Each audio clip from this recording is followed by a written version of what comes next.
Tapi sejujurnya belum tahu sih, gue masih terbuka untuk semua opsi gitu, ntar gimana. Bisa aja gue langsung balik, entah ngapain, buka warung kopi kali, entah nggak tahu, gue bebas gue.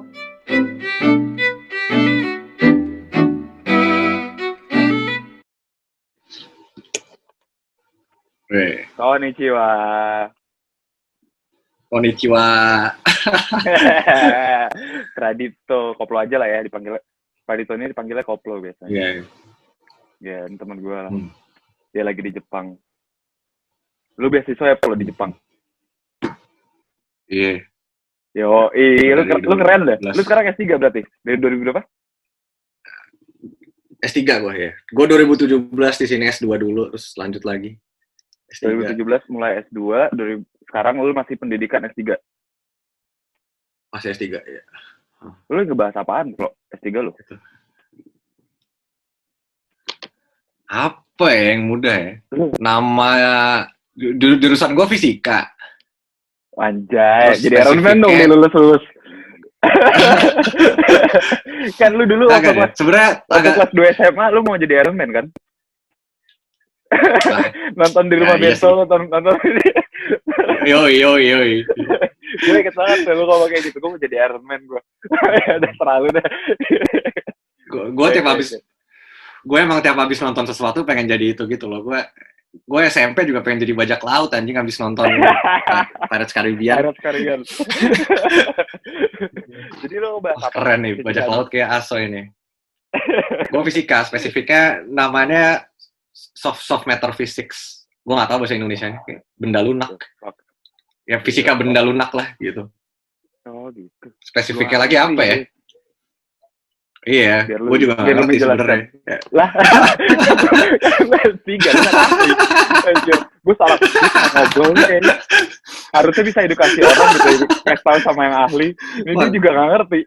Iya, gue juga nggak ngerti apa yang gue pelajarin sebenarnya, tapi kayak ini cuy. Pokoknya gue neliti apa ya? Fisika tuh ada yang neliti benda yang kecil banget, sampai yang gede banget. Dari yang segede atom sampai yang segede apa sih, alam semesta gitu. Nah, gue di tengah-tengahnya, gue neliti benda yang masih kelihatan lah, masih ada di sekitar kita gitu. Iya. Itu namanya condensed matter. Nah, itu dibagi lagi, ada yang hard, ada yang soft. Nah, gue yang softnya, yang slow-nya gitu. Itu yang kalau yang dari S2 S3 gue neliti ini suspension fluida sih, kayak cairan lu campur air sama tepung maizena, lu campur nih gitu. Kalau dia kentalnya pas, lu bisa jalan di atas tuh air. Lu bisa lu kalau jalan lu tenggelam, tapi kalau lu lari lu bisa. Jadi dia akan ngeras kalau lu kasih impact yang keras, impact yang kencang. Iya, kayak ada tuh waktu itu ada yang ya kayak di Instagram gitu, ada yang ngasih tahu nih, ini cairan paling kuat gitu, kalau lu hantem kenceng ya nggak bakal hancur. Tapi kalau misalkan lu pelan-pelan slow gitu, dia ya udah lu tenggelam kan. Iya. Iya kan, iya. Itu nah, gue neliti material itu, beneran itu doang yang gue teliti dari S2. Kenapa bisa kayak gitu, gimana ceritanya. Dan lu mau ngembangin material itu juga. Benar gitu. Dan lu mau ngembangin itu juga sejauh ini untuk jadi sesuatu something yang bisa dimanfaatin sama manusia. Iya sih. Tapi itu biasanya udah bukan bagian orang fisika, itu bagian orang teknik, orang engineering. Jadi yang bedain science sama engineering tuh itu. Science tuh cuman nyari tahu doang, nih kenapa nih kayak gitu. Kenapa nih material lu pegang pelan-pelan masuk, tapi kalau lu kerasin keras gitu. Oke. Nanti dari itu jadi rumus-rumus kan, jadi aturan-aturan. Nah, aturan yang dipakai sama engineer buat jadi engineering, buat jadi sesuatu. Jadi berfungsi lah ya buat manusia. Iya, berfungsi buat umat manusia gitu. Kalau fisikawan kagak mikirin fungsinya, kita cuma cari tahu itu kenapa. Tapi tetap maksudnya kayak gue harus tahu juga lah ini gunanya buat apa gitu. Nah, ya, paling terdekat tetap harus ada goals-nya lah dibanding lu. Iyalah. Mencari, tetap ada goals-nya. Iya. Goals lainnya juga. Iya, kayak yang paling dekat material kayak gitu tuh bisa dipakai buat ini apa? rompi anti peluru. Iya. Jadi dia kan kerasnya tuh keras banget coy. Kerasnya keras banget itu. Dan kan gue yang ngerjain di setnya itu bisa kekentalannya atau viscosity-nya itu, viskositasnya tuh naiknya bisa 100, 200, 300 kali lipat gitu loh. Dalam satu waktu gitu, dengan cuman ditambahin sedikit, langsung keras gitu loh. Kan dari lembek, tiba-tiba keras. Nah, sebenarnya kalau dari segi kekerasannya, ya kan biasanya orang pakai Kevlar kan. Apa sih yang lu main CS Kevlar. Nah, kalau Kevlarnya lu campur Kevlarnya tebel, lu tuh udah gak nyaman lagi coy buat dipakai, kayak lu gak bisa gerak. Iya, betul. Benar. Nah, kalau Kevlarnya lu tipisin, tapi lu ganti sama si cairan tadi, lo ya udah lo masih kayak pakai baju biasa karena dia fluid kan, dia ngikutin bentuk badan lo kan. Iya. Lebih nyaman jadinya kan. Nah, tapi ketika kena hantaman, dia ngeras gitu tiba-tiba. Gitu. Jadi dia baru jadi rompi peluru, baru berfungsi ketika emang ada ditembak doang gitu. Saat dientap doang. Coba. Kita potong dulu pembahasan itu. Kita coba, gue nanya dulu nih. Gue juga di sana keadaannya gimana? Bahas fisika. Iya, tiap hari mikirin fisika, harus ngebahas fisika lagi. Ya di sana gimana? Kayak yang corona apa sebelum corona nih? Karena beda lumayan beda nih keseharian gue nih sebelum corona. Sebelum dulu kali ya. Iya. Sebelum corona nih hidup gue nih ya. Bangun kayak jam 7, setengah 8, terus bikin kopi, minum air putih dulu, bikin kopi, rokok sebatang 2 batang, sarapan apa kek, roti apa, jam 9, setengah 10-an ke kampus, ngerokok dulu lagi, baru masuk, nyapa orang, weh apa kabar lu setan, terus udah bikin kopi, baru mulai kerja tuh fisika. Kerjaannya ngapain ya? Kerjaan saintis tuh cuma baca doang anjing. Lu baca paper. Iya, lu belajar doang. Lu baca paper, nulis sama ngoding. Kalau gua kan kerjanya simulasi. Oke. Berarti lu kan fisika jarang praktek. Apa? Nggak eksperimen. Eksperimen. Nggak ada. Jadi kalau gua lab gua tuh emang jurusan gua emang jurusan fisika teori gitu. Oke. Jadi kita gua nggak pernah nyentuh tuh barang sama sekali. Gua bener-bener cuman nyimulasiinnya di komputer, bikin visualisasinya, bikin apanya di komputer, sama ya ngitung-ngitung matematikanya. Oke, berarti sebelum COVID ya normal lah lu sebagai mahasiswa kehidupan. Normal gitu. Balik kuliah nongkrong. Kayak gitu. Makan sih. Ya balik kuliah nongkrong. Minum sama orang-orang Jepang, minum sama teman lab, udah pulang, mabuk, tidur, besok gitu lagi. Ya udah gitu-gitu doang udah. Lu resah nggak dengan keadaan sekarang yang lu pasti berubah kan, drastis dong berubah lu di sana? Berubah. Resah lah nggak lu? Udah jarang nongkrong, gitu-gitu jarang ngobrol. Biasanya lu dapat ilmu-ilmu baru kalau lagi nongkrong, walaupun sambil ya bercanda-bercanda, tapi ada aja lah positif-positifnya yang bisa lu ambil kan. Iya. Resah itu yang paling berasa sih kayak. Iya. Nggak nongkrongnya sih yang paling berasa kayak. Gue di rumah doang. Kerjaan gue sebenarnya bisa kerjaan di mana aja karena gue ya udah cuma di komputer doang kan. Sama kayak gue persis. Tapi tetap persis lah. Iya. Nongkrongnya itu ya gak bisa kita lepas. Bisa kan? di mana aja. Gitu. Karena lo nggak mungkin lo dapat ide. Sama lo jadi saintis tuh ngobrol coy kuncinya. Kayak benar. Ngobrol sama temen lo, ngobrol sama siapa kayak. Bener ya. Gue pun kerjain sendirian. Iya, gue pun sebagai desainer, gue butuh ngobrol juga. Gue butuh pandangan orang kalau misalkan ngelihat ini. Iya. Jadi apa yang gue visualisasiin ya nyampe ke orang. Kalau misalkan gue nggak tahu perspektif orang, gue juga bingung gimana visualisasiin ya. Terus kayak ya udah gue bikin konten kayak gini karena gue resah sih. Gue jujur gue resah bahkan anjir gue nggak bisa nongkrong nih, repot banget. Teman-teman gue di rumah. Sedangkan kalau emang gue paksain gue keluar juga, ya beresiko di gue dan gue juga takut menularkan ke orang lain juga. Jadi udahlah kalau emang bisa di rumah. Nah terus COVID ini di Jepang tuh kayak gimana? Sebenarnya kalau dari pemerintah 11-12 yang main Indonesia nggak jelas. Oh gitu. Oke. Iya 11-12 kayak nggak jelas, kayak nggak tegas gitu loh. Tapi untungnya rumah sakit. Kayak kalau ada yang kena ya langsung ketangani dengan baik gitu. Sama warganya lebih nurut gitu. Udah. Enggak juga sih, kayak rame-rame juga gitu. Tapi ya maksudnya di sini orang emang udah defaultnya pakai masker gitu loh. Di sana Pakai masker, emang udah berjauh-jauhan. di sana emang basicnya warganya udah disiplin ya. Kalau tiba-tiba Iya, pemerintahnya ngasih apa namanya kebijakan A, B, C, ya udah dia emang disiplin untuk ngikutin ya, emang udah basicnya seperti itu ya. Iya. Ya di Tapi sini pemerintahnya juga nggak jelas, nggak tegas gitu. Iya, di Indonesia mau dibikin apa juga. menurut dia kan dia nggak perlu kebanyakan basa-basi atau segala macamnya gitu sih menurut gue. Toh dia percaya dengan warganya yang disiplin. Ketegasan itu ya mungkin di nomor 2-in buat mereka sih. Mereka lebih mengkaji ke depannya kayak gimana. Kalau gue rasa sih di Jepang. Sedangkan kalau misalkan misalkan di Indonesia ya menurut gue baca situasinya, ini disclaimer dulu ya, ini menurut gue lah, nggak tahu benar apa salah. Tapi kalau menurut gue si pemerintahnya juga bingung, dia ngasih kebijakan A, tapi warganya sulit untuk mengikuti, dikasih kelonggaran, warganya juga nggak tahu diri, kayak gitu. Aduh, kacau dah. Kacau. Susah emang gitu.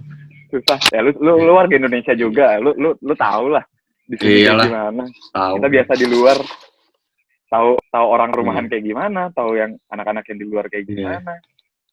Sulit untuk persatukan satu otak gitu ya, nggak bisa lah, demokrasi namanya juga negara. Udah gitu ada yang nggak kecangkup juga kan, terlalu luas negaranya kan, nggak kecangkup informasi segala macam. Itulah yang bikin pemerintah mikir banget sih kalau misalkan dia mau bikin kebijakan, repotnya di situ. Tapi berarti Jepang kalau dibilang aman, nggak aman juga lah, semua negara nggak ada yang aman, tapi masyarakat disiplin. Nggak ada yang aman. Masyarakatnya disiplin buat ya, lebih disiplin dari Indonesia lah. Kayak udah gitu, kayak brengsek deh, tai juga sih, nongkrong juga orang di taman gitu, tapi ya udahlah. Lu sendiri jaga jarak atau lu sendiri gimana? Gue lari sih, Mas. Gue masih lari. Gue masih lari tiap hari. Cuman tuh gue kan apa barbar tempat apa sih sebutannya kan izakaya di sini. Tempat minum, tempat nongkrong tuh tutup semua, coy. Oh iya, kalau di Bali masih ada, cuma gitu, cuma take away. Nggak nongkrong. Iya. Pembatasan juga. Iya. Jadi gue ya anjing mau keluar juga kemana bingung. Teman-teman gue pada pulang kampung. Oh iya. Yang orang Jepang pada pulang. Iya, orang Jepang. Enggak. Orang Jepang pada pulang kampung ke kotanya masing-masing. Iya. Biasanya mereka di tempat kerjanya gitu ya. Iya. Sekarang balik kampung. Tapi balik semua. Iya. Terus kerjaan gimana? Maksudnya rutinitas masyarakat? Oh iya, bisnis. WFH semua. Bisnis, kantor WFH semua sampai akhir bulan ini. Oke. Paling yang esensial doang, kayak supermarket tuh masih buka, terus yang logistik pengiriman itu masih jalan, terus gara-gara COVID tuh rutinitas berubah banget. Kacau, sama sih gue juga. Terus di Bali nih khususnya, di Bali COVID ini apa ya? Warganya protes, nggak protes ya, warganya ngeluh lah masalah pariwisata hancur dan nggak tahu baliknya kapan. Hancur banget lah masalah pariwisata, tapi di satu sisi warganya juga sadar sedikit sih dan nggak terlalu banyak untuk melakukan aktivitas yang nggak penting kayak gitu. Kalau ya terus tempat hiburan juga udah tutup. Di Bali kan lebih rame kan sama turis asing ya, karena bandara tutup, ya udah otomatis Bali pun sepi.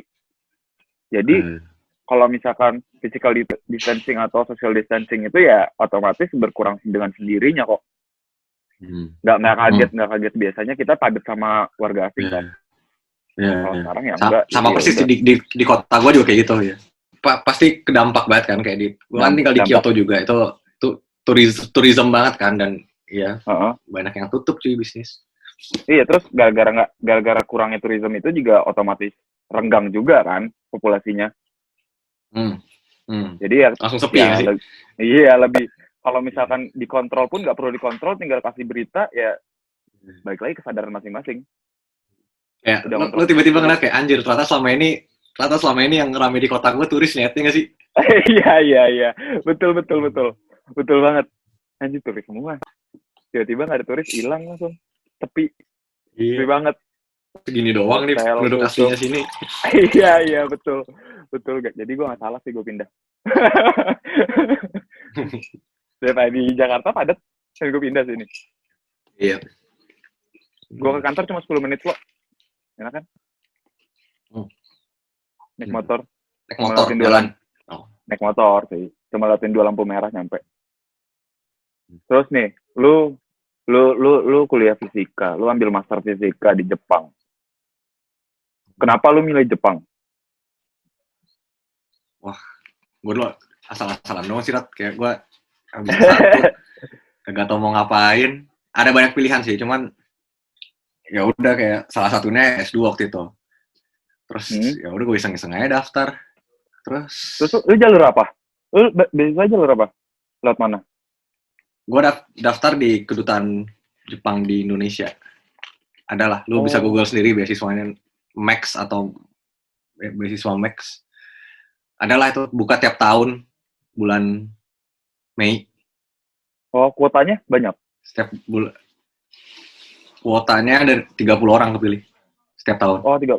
Terus syaratnya apa aja? Maksudnya yang kemungkinan besar lu keterima nih, apa yang lu persiapin? Waktu itu pokoknya yang penting proposal riset, kayak lu mau ngapain di sini. Sama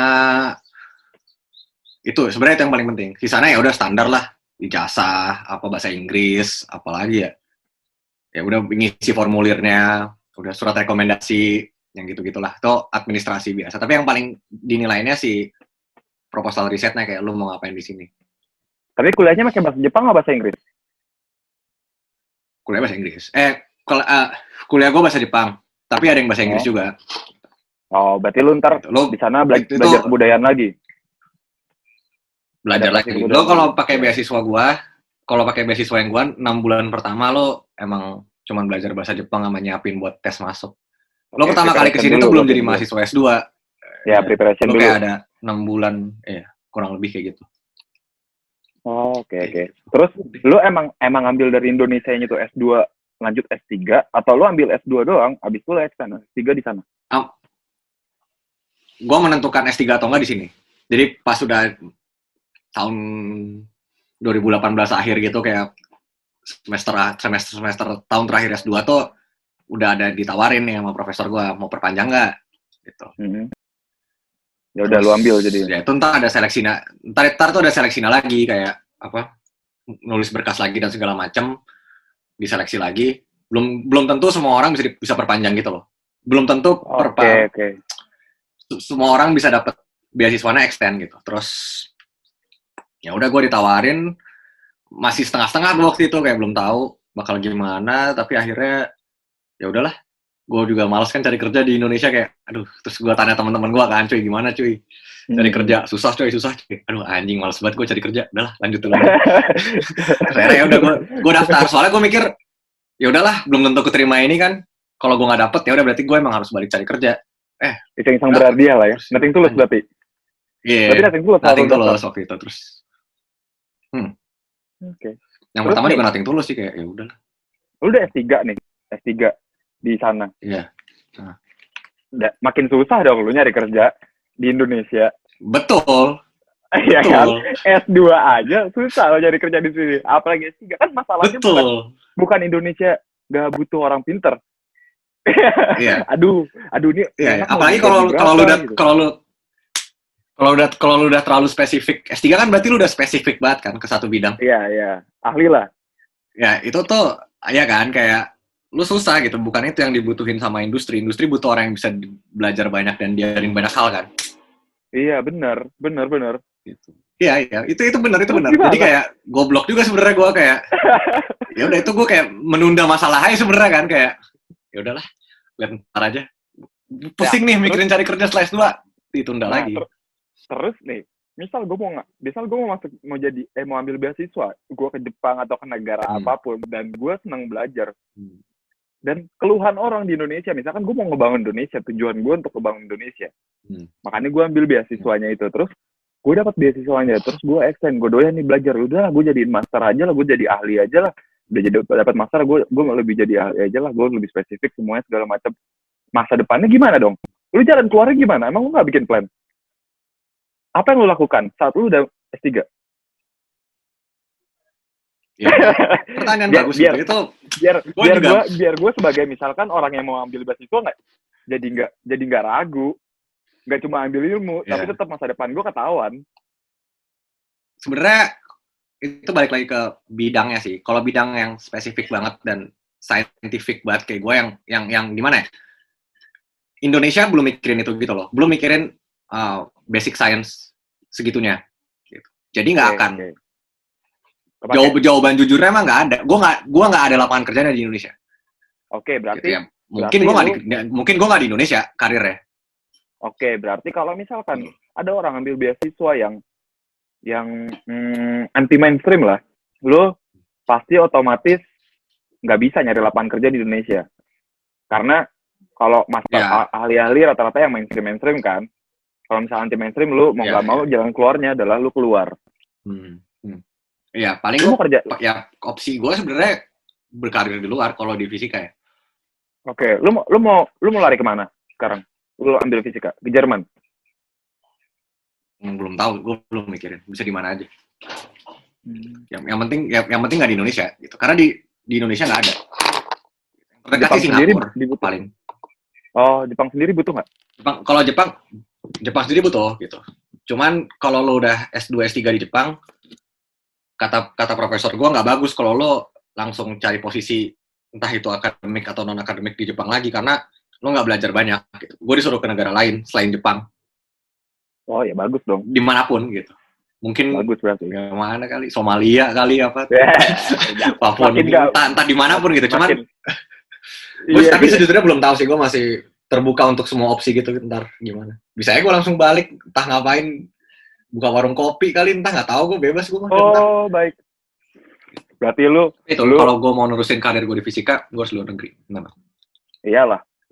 Lu harus cari sponsor di sana dan lu bisa dan kalau misalkan Indonesia tiba-tiba butuh untuk pengembangan sains di Indonesia ya kenapa enggak gitu. Lu bisa memajukan itu juga kan. Tapi kalau misalkan emang belum butuh, masih ada kebutuhan lain Indonesia yang lebih primer ya lu pasti nyari negara yang butuh. Pastilah gampang lah dapat sponsornya kalau kayak gitu. Iya nggak sih? Iya. Yang emang punya interest ke science gitu loh. Ya lu coba lu ke New York beneran bikin coba jadi Iron Man. Coba lu lobby. Pas saya mau jadi Iron Man boleh nggak di sini sama Trump? Dan mungkin ntar orang-orang bisa ngambil hikmahnya dari sini. Yang pengen mau tetap belajar. Justru orang yang belajar nggak selesai kan. Kalau misalkan masalah pandemi gini, lu masih tetap bisa belajar kan. Lu kalau S3 lu bisa banding setir ke penelitian lain juga gitu. Oh iya, walaupun lu nggak belajar itu. Iya, lu malah kalau kata profesor gua, setelah lu S3, lu tuh nggak boleh, lu lulus nih PhD di bidang kayak di gua nih, bidang cairan tadi nih gitu. Kerjaan pertama lu setelah itu nggak boleh sama. Lu harus hal lain. Oke. Tapi biar lu nggak cuma bisa satu hal doang. Nah, tapi karena lu nanti pada akhirnya lu akan jadi, iya, maksudnya gue selama 5 tahun nih S3, gue menguasain satu bidang gitu, gue jadi ahli, bisa dibilang yang paling jago lah di dunia gitu soal bidang ini gitu akhirnya. Gitu. Salah satu yang paling jago di dunia soal bidang ini, bidang A gitu. Nah, abis itu kan gue bakal cari posisi lagi kan, di mana kampus lain atau lembaga riset mana. Itu kalau bisa bidang yang beda supaya lo paling nggak punya 2 atau 3 cabang gitu. Rata-rata peneliti yang hebat tuh nggak cuma jago di satu, dia harus jago di 2 atau 3 gitu. Lo 2-3 tahun ngebangun cari-cari bidang lain, jadi expert di bidang lain lagi, baru lo balik jadi peneliti tetap gitu di kampus mana yang lu udah punya banyak keahlian gitu loh. Oke. Karena nggak bisa coy, peneliti cuma fokus di satu gitu. Lu cuma fokus Nggak di satu, berkembang lu ada juga. kalanya mandek. Iya, yang Iya. Lu ada kalanya stucknya. Lu pasti ada kalanya mandek, dan Saat kalau lu lu mau punya belajar banyak lagi, hal yang telat. lu kerjain ya. Iya. Ketika Iya. lu punya banyak hal yang mau lu kerjain, ketika yang satu mandek, lu bisa kerjain yang lain. Gitu. Iya, benar. Nggak gabut jadinya ya. Iya. Gitu. Kalau Kalau lu cuma misalkan lu kuasain satu, nggak. iyalah. Iya. Pasti ada mandek ya Tiba-tiba, coy. iya. Ntar kalau udah stuck kelamaan neliti, mau belajar lagi, telat. Repot lagi. Iya, telat. Iya, makanya udah ketuaan gitu. Jadi, iya. Tuh. Oke. Thank you banget, Lo. Semoga gitulah. bisa membantu orang-orang. Terus podcast lu masih jalan nggak? Iya. Lagi diolah. Jadi gue kemarin, promosi dikit ya. Gue kemarin bikin juga nih kayak gini ya sama anak-anak di Jepang. Namanya Demachi Bicara. Follow aja, ada IG di Twitter. IG dan Twitternya. Terus itu bentuknya webinar gitu sih. Kayak kita ngundang pembicara, terus ngundang orang-orang. Lumayan rame, 10, yang datang udah 60-an, 50-an setiap acara. Terus, lumayan. Berarti itu seminar lah ya? Iya. Berarti kalau misalkan orang-orang mau ilmiah langsung aja masuk ke sana, ikutin seminarnya gitu. Sebenarnya nggak cuma ilmiah doang sih, kayak kita kemarin bahas kayak tadi beasiswa itu udah gue bahas secara bener-bener mendalam gimananya, apa dokumen-dokumen yang harus dikasih. Gue nunjukin punya gue, bahkan nih dokumen gue dulu segala macam di situ. Wah, oke. Berarti kalau misalkan ada yang kepo masalah beasiswa dan mau butuh lebih lanjut, bisa masuk ke sana. Rencananya paling Juni tengah atau Juni akhir udah kita udah publish lagi hasilnya. Terus kita akan bikin lagi sesi-sesi lain. Oke, mantap. Berarti untuk orang-orang yang mau beasiswa di tahun depan bisa pelajarin dari situ di bulan Juni ya, detailingnya. Ya, detailnya akan kita post di bulan Juni. Gitu. Oke, ya udah. Thank you banget lo. Sampai ketemu ya, Plo. Oke. Ntar ini akan gua post sebelum lu post. Jadi orang ada intermezzonya, ada prolognya dulu sebelum masuk ke sana, ya kan? Oke. Cool. Keren. Oke. Ya udah. Thank you ya, Plo. Oke. Bye. Yuk.